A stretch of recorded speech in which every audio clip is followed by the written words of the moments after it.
It was in her eyes, the way she looked at me. You could tell that this question was incredibly important. This question was a matter of life and death itself. It was also the last thing in the world I wanted to answer after a long day of school. She reached out, placed her hand on my arm, and with such eloquence, such consideration, it would have made Shakespeare turn over in his grave, said, "Atiya, are you bald?" Really? For the record, I'm not bald. The hair I do have is not neon green or painted UVA colors. On the days that I choose to wear my hijab as a turban, I'm not pulling a quirl and hiding Voldemort. I don't sleep with it on. I don't wear it in the shower.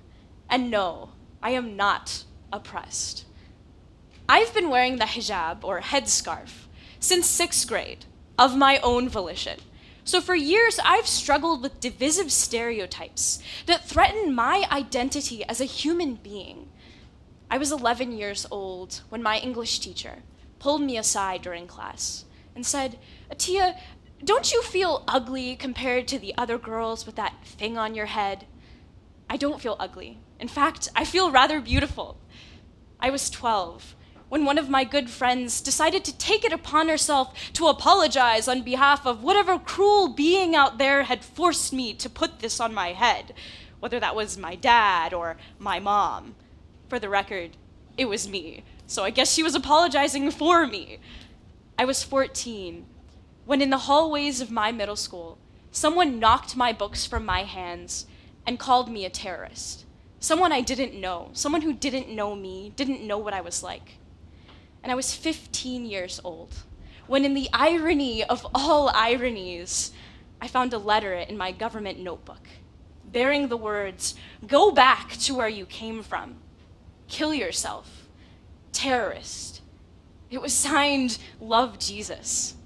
These words were addressed to me, a teenager, like any other, different only because of the fact that I chose to wear upon my head a hijab, a headscarf. Now, to truly understand what a headscarf is, which is the purpose of my talk here today, it's important to take a brief lesson in Arabic semantics, Arabic grammar.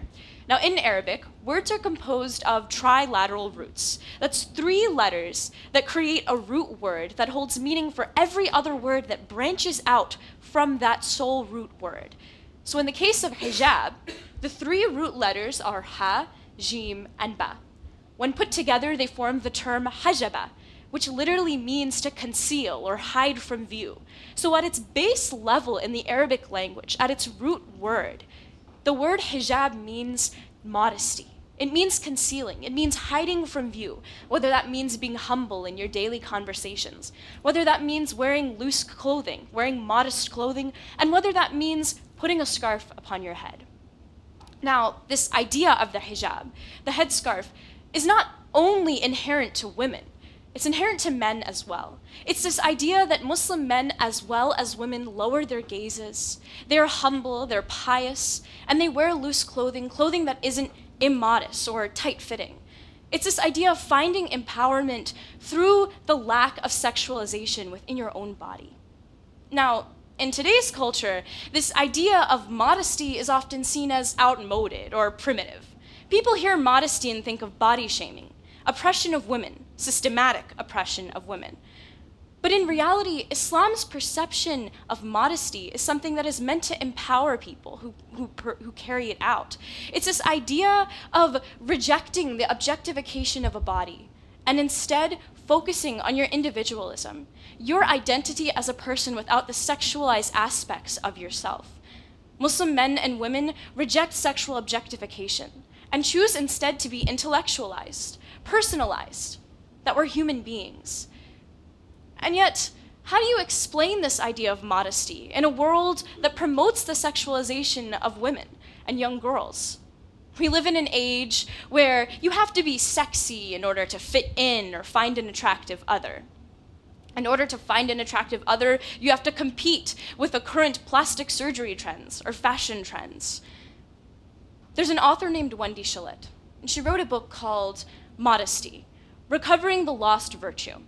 And in this book, she writes that modesty is an empowering and yes, feminist tool, whereby women can not only accord themselves self-respect, but also demand respect from others. To say, I'm only showing you what I choose to show you, and the only people who get to see special parts of me are the people who I wish to see those special parts of me.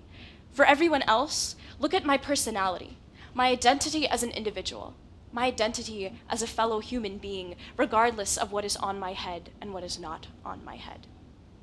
Now, where does this rhetoric about the hijab as an oppressive institution come from if it's such an empowering concept? Why does the West have this idea of the hijab as an oppressive institution? Oh, Muslim women are oppressed. Look at her, she's standing on stage giving a TED Talk about this. What is she saying? Well, in reality, in order to find the source of this rhetoric, you have to look back at the times of early colonization. Layla Ahmed wrote this book, right? And she writes this book called Women and Gender in Islam. And in this book, she writes that in the 19th century, when British and other European colonists entered Muslim countries, they were looking for a means to justify, as they had always done, their colonization. They were looking for a way to prove that this is okay. And so the way they did that was to dismiss the traditional culture as backwards, as regressive. They chose to fixate upon the hijab that Muslim women wore in order to say, we want to liberate you from this horrible, horrible thing that you're wearing. And they used feminism as a colonial tool. People such as Lord Cromer, for example, the governor of Egypt in the early 19th century, would often tell women, oh, you Egyptian women, you're so oppressed. Let me liberate you and introduce you to Western ideals. In reality, Cromer was a pretty awful guy. What he did was he raised tuition fees in women's schools so that women who had already been gaining primary education prior to the British influence suddenly couldn't go to school because they couldn't afford it in peasant communities.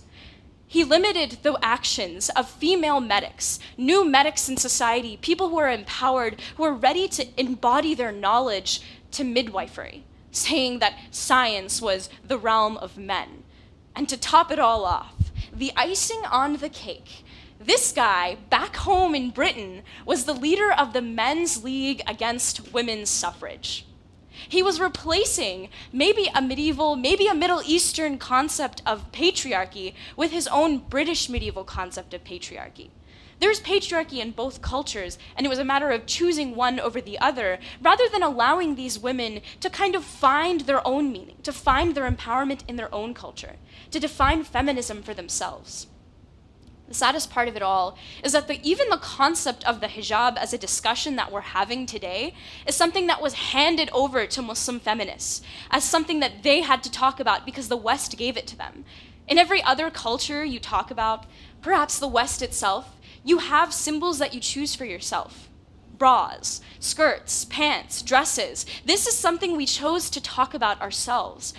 And yet for Middle Eastern feminists, we were given the hijab as a source of conflicts, as something that detracted away from the ultimate discussion of women's education and women's rights.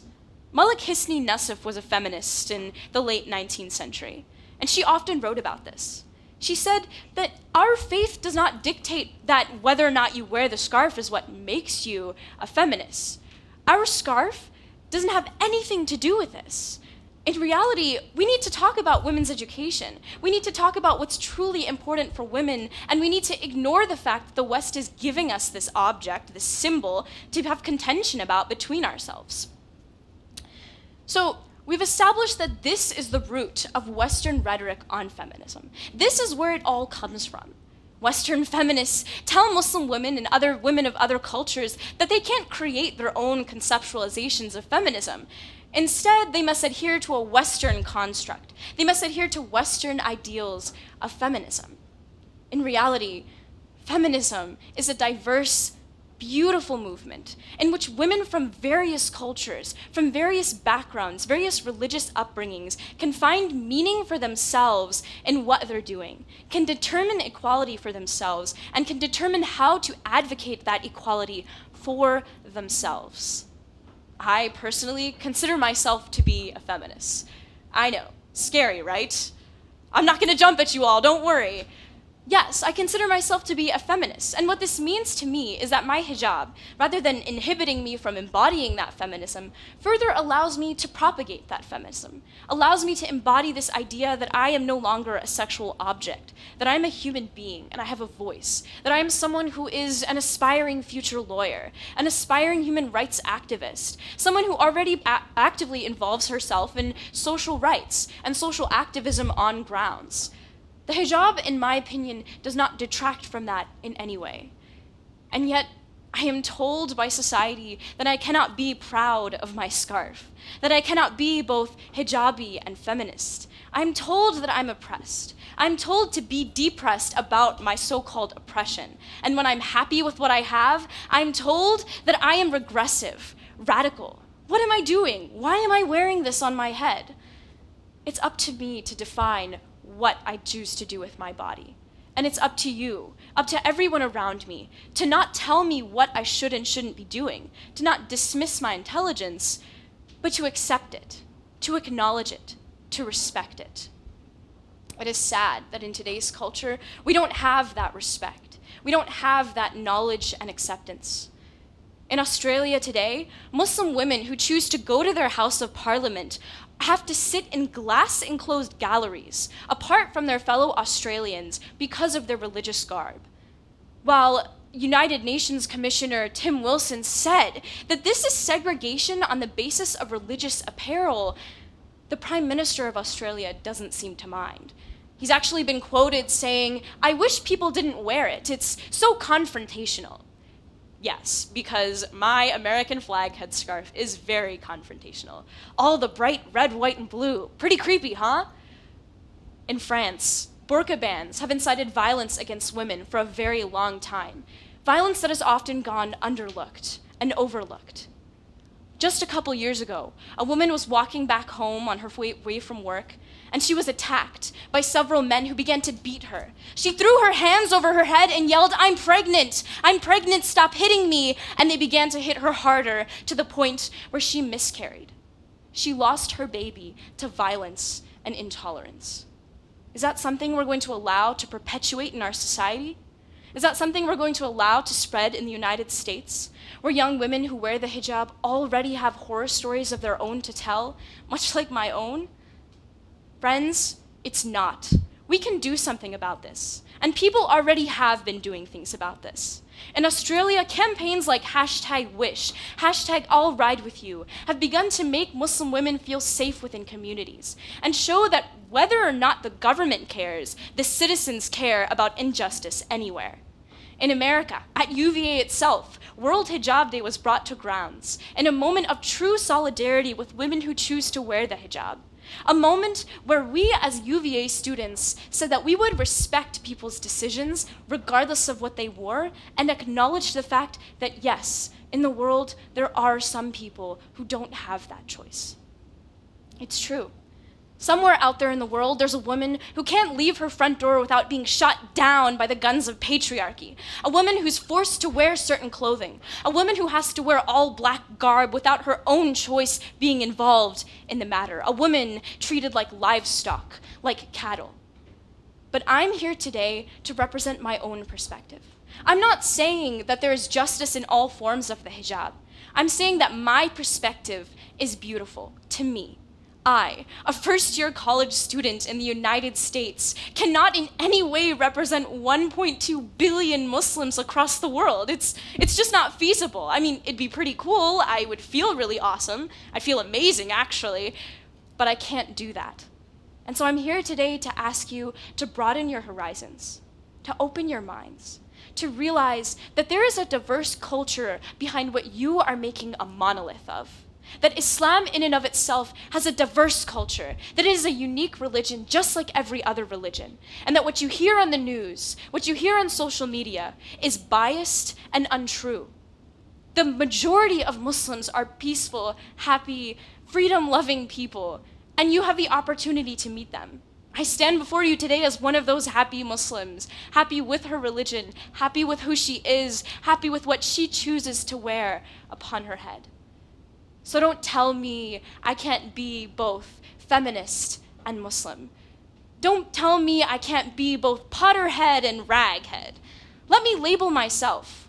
Let me define myself. Let me choose what it is that I wish to embody, what I wish to live for in my life. The hijab is, after all, my right, my choice, my life. Thank you.